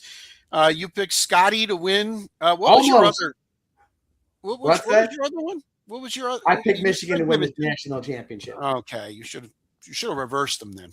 Anyway, good. So I had Michigan, but I thought they would cover the 7.5, and they, wow, between the missed threes and the missed free throws and everything else at the end of the game, I cannot believe they did not cover that. So Vegas knows everything, Rich. They know everything. They don't have those big buildings for no reason. Yeah. Trust me. They put a number down and they know what they're doing. Yeah. So the Missoni's now 18-11. I'm 16-13. It's a little more difficult to pick locks these days, John. Did you pick one out? I got 2. I'm not going to go with that because they kind of work together with each other. Okay. All right. So what I'm going to do is I'm picking the winner of the 9-10 games from the Western Conference and the Eastern Conference. So in the East, I'm going to pick Charlotte to win the 9-10 game. Okay. And then in the West, I'm taking Golden State to win the 9-10 game. Beat the Clippers, huh? Beating the Clippers, Okay. yeah. All right. It's just something I just, so I'm taking Charlotte in the East, Golden State in the West in the 9-10 games. You got to make one as your official lock of the week. So which of I the can two? do both if you want me to. Okay. All right. Fine. You want to do both? Because I think just do both. Winner take all kind of thing. I kind of gave mine away a little bit earlier. My lock of the week is Orlando's not making it to the playoffs. They're going to lose both games. Yes. Okay. They're going to lose both games. They're going to lose to Philadelphia, minus Joel Embiid, who, by the way, is there a guy that's in the NBA that is more susceptible to an appendectomy with 3 games left in the regular season? Holy Toledo. Anyway, I think Philadelphia still has enough to beat the Magic, and then whoever comes out, if John, if you're right, Charlotte, I think Charlotte would beat Orlando in Orlando Friday night. So it's Friday night. So I'm going to say Orlando, even though they're in the 7-8 game, they're not going to make it into the body of the playoffs. Matt, you got one? I believe it or not, I don't. The Golden State Warriors are going to get. They're going to handle business against the Clippers. They're going to take care of that. That's the only one I got. I mean, the only That's thing fine. I got Golden State over the Clippers. That is my lead pipe lock of the week right there. Lead pipe cinch. There he goes. If you guys are going to bet big on that one, All right. Final segment. What's bugging me? John, I'll let you begin. Okay. Well, it goes back to the golf and what happened on Sunday on the golf course. It's going to pick on somebody that deserves to be picked on, Sergio Garcia. So Sergio Garcia, I mean, over the years, I don't know what's wrong with him in some cases, right? He gets himself into these weird pickles. He says things, he does things, and the does things is probably the worst thing. I mean, right. he's been known to throw clubs and break things and spit in the cup when he was mad at for a putt not going in, and you name it. And so at the place where you can't call the fans, you got to call them patrons. Patrons, right? He hits a bad drive on number 2, takes his club, slams it into the ground twice, damaging the tee box area, which is a problem. That's an issue. Then goes over and takes the same driver and smashes it into a cooler and breaks it. Yep. Okay, all the while acting like a fool, right? And he's playing with John Rahm, his fellow Spaniard. He's they're tight, they're buddies, whatever, and they walk off the tee box together. He ends up trying to go down to the he's trying to make a joke out of something. He ends up grabbing Rahm's bag with him and does whatever. Right, he carried his bag. Yeah. So they came out and they basically said that's a code of conduct issue. You got a warning. Look, at that point, I know he's a Masters champion and he's there because of that. Right.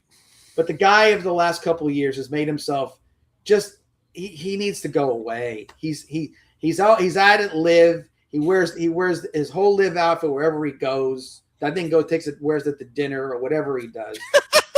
He's 100% in. He got paid a bunch of money, and he's an angry guy because he's not relevant anymore. Well, you caused your own problems. Okay, right. You took the money, whatever money he got, whatever it was, and he's been just kind of playing in obscurity. And now he goes out and plays the Masters, and like every other live player, he played like crap. Okay, I shouldn't say every other one. Hatton had a run. He did okay. But you're seeing how it goes away. Yeah. Rahm, he was the odds-on one of the top favorites coming out this week. Okay. Jon Rahm was hitting 82% of the greens in regulation on the LIV Tour. The all-time best ever in the PGA is like 75%. Okay, he's 7 points ahead of like the best ever in the PGA. and he goes out there and he 6 over the first day or 5 over the first day. Guess what? Live golf ain't the same as PGA golf, and it sure the hell isn't the same as major championship golf.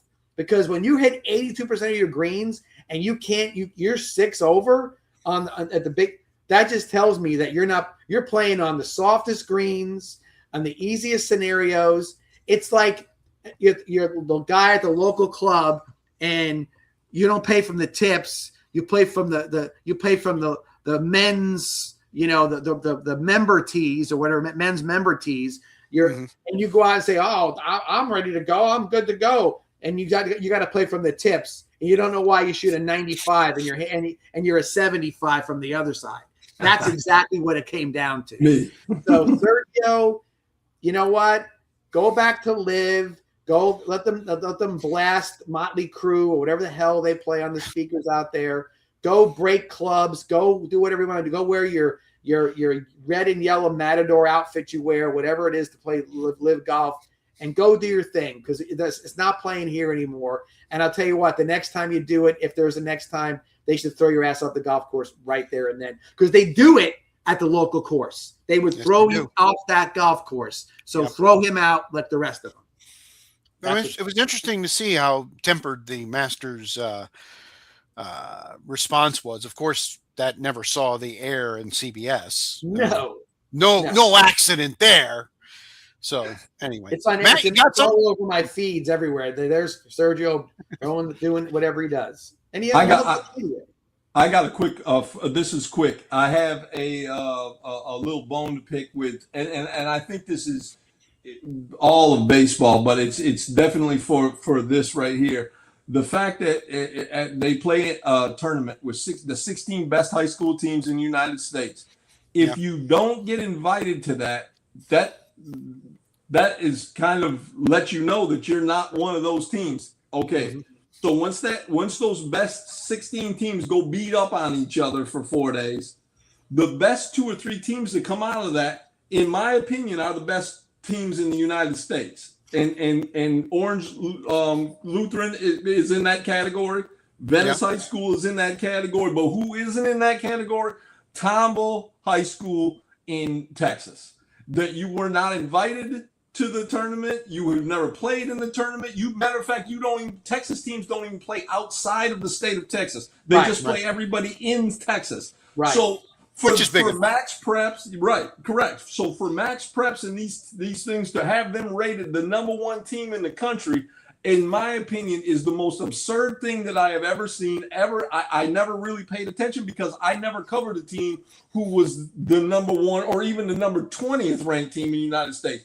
Now that I've got a chance to meet Coach Faulkner and be involved with, around Venice High School, and you start seeing that they are in the category, in the conversation for the best team in the United States.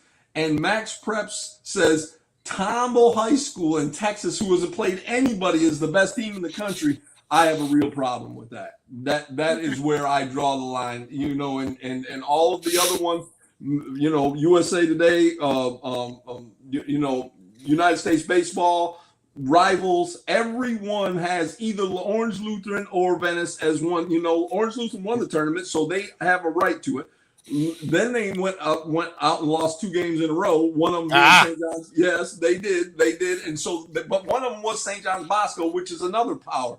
So, you can make in my opinion, you can make an argument for either one of those teams to be national. You cannot make an argument for Tomball High School to be number 1. You just can't do it. It is just ridiculous to me. And I don't have anything more to say that other than it's just outrageous. Matt, one thing I'm going to tell you right now, if it's football, basketball, baseball, whatever it may be, the one thing that Max Preps doesn't use as their sort of their criteria is common sense. Right. I agree. They have every analytics going, very common, everything out there, but they don't have common sense. And that's when people say, I don't even know how their formula works. Well, I don't think they do either, because when it comes out the end and it spits out that as your number 1 team in the country, there is no common sense. If you guys ever get a chance and you're just bored, just go and look at Tomball and who they play, because I did it. I was bored and I went and looked at it. It's like, when you're playing against the teams that Venice played in that tournament and then beat them and almost came back and beat Orange Lutheran, and for Tombo to be playing, it was almost, I ain't gonna say it's bad, but if you and the three of us got a pickup team together, and play, that's who they're playing, Right. It's like, man, I can't. So yes, that is my axe to grind right there with Max Preps. All There right. you go. All right. I kind of gave mine away earlier. I have a bad habit of going on a rant before I actually do my what's bugging me. But what's bugging me is the load management of the NBA, and just the fact that they just completely have discarded the regular season. And again, I have a son, okay, who within the last year has really gotten into the NBA. He's actually a Miami Heat fan, and we're up here in the greater Boston area. So, he left Florida when he was 4. We lived in Southwest Florida. So he's always taken a liking to the Heat. And, I'd love to take him to a Heat Celtics game, but I can't plan that ahead of time because, again, I'm not going to spend the kind of money. And by the way, tickets to an NBA game are not cheap. They're not cheap parking, at all. Yes. Yeah. Oh, yeah. Well, I would take mass transit. I'm never going to pay $70 or $80 for parking like they charge everywhere around Boston. But in seriousness, it just bothers me that the league could be that short-sighted. And here's the other problem. They want to make these different rules. The commish, wants to put some rules and some guidelines in. There's only one really big problem here, guys. Who does he work for? The owners. Yeah, the owners. So he's gonna say, all right, we're gonna fine you $250,000, and the owner's gonna be like, oh, really? Right. All right, let's get 9 owners and get you the hell out of here. You're fired. So, correct. It is a chicken chasing the egg, guys. And hopefully, something gets solved, because again, the product has a real good, and I will watch the playoffs, and the playoffs will be good. Okay, They will. I don't think there's any question about it. But it's so hard in the regular season, and it's 82 games, and I'd love to put a stocking stuffer, in his stocking, a Heat Celtics game in December. I don't know who's playing. I can't. Yeah. I can't spend that kind of money. Yeah. Because everything in Boston is secondary market. You can't. Most games you can't buy any tickets. Yeah, those tickets are probably they're family owned for 35, 40 years kind of thing. So Yep. So it's not what you know, it's who you know. For sure. As far as that goes. All right. So that's what's bugging me. Matt Geller, Florida Sports Scene. Tell folks how you can get your publication. You can go on our Instagram. You can go on our website. You can get on. You just let me know, and I will make sure that they get it wherever they're at. We have plenty available always. But give them an address, Matt. Give them an address. The FloridaSportsScene.com There or _Florida_sports_scene1 on Instagram. I know it's crazy. I didn't pick it. Ashley Vickers, who does a fantastic job on my social media, is the one who came up with that. So they can go that and get that there. We have copies at what's the place down there? It's the barbecue spot on the corner of Bee Ridge and 41. Sonny's. It's at Sonny's. It's at we're trying to get into Publix. We got a bunch of stuff, so we're trying to get it out there. We are going to be at, don't forget, Spitz and John, football starts this week.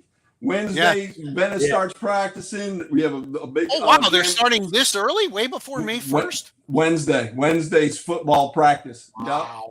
And I think the 15th would have been of May would be the spring game. Yeah. And you got the Jamboree up in Lakeland between them and Port Charlotte. There's a bunch of them. Manatees playing Norland out of Miami. At their spring, we got a lot of football coming up. So anybody that wants to come out, I love to see people out there. But we will be at Venice High School. Andy Villamarsville from Rivals will be there on Thursday. That's it. We're just out trying to get everybody get them football. That's all what everybody wants anyway. Yeah. Right. It So won't be if long. you're It won't be Football long, and I'll crazy. be back. John will be back in the booth, and the world will be right again. There it is. so again, go to Google and just put the Florida sports scene in there, and I'm sure all of your stuff will come up. All of it. It'll It's all populate there. for you. FloridaSportsScene.com, and they'll be all set on that. John or Matt, again, we appreciate you taking the time to join us. Our first 3-time guest on the 941 Sports Zone. We certainly do appreciate it. Love what you bring. Love the passion. Thank you very much for taking Thank the you time. guys for having me on. I wanted to say one thing. You guys had a guest on here. I don't know if it was last week or the week before. It was a young guy. Jeff.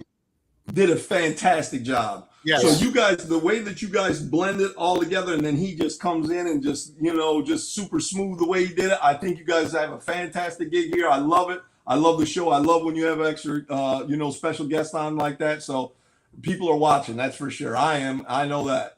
Good. We're going to have to clip that, John. I'm going to have to clip that. Yeah. Thank you for having me, guys. I appreciate it. All right. No worries. Thanks, Matt. John, you believe in Rory now. Believe in Next- Rory for a while. I think it's going to be PGA, fun. of course, coming up in about a month, and it's going to be in rural Philadelphia, or I should say suburban Philadelphia, not rural Philadelphia. Yeah. Newton Square, I believe, Pennsylvania is where it's at, and then of course the U.S. Open the month after that. So we'll definitely Shinnecock. Shinnecock. Oh wow. Okay. All right. That'll do it for John, for Matt. I'm Spitz. Until next week. Again, we do this every Monday. Like us on YouTube, please. Subscribe. I distribute it on Facebook, X, the artist formerly known as Twitter, Instagram, everywhere. So take a like into it. And again, we'd love some feedback, good or bad. We're big boys. We can handle it. Absolutely. So take it easy, guys. We'll see you next Monday. Great show. Thanks, guys.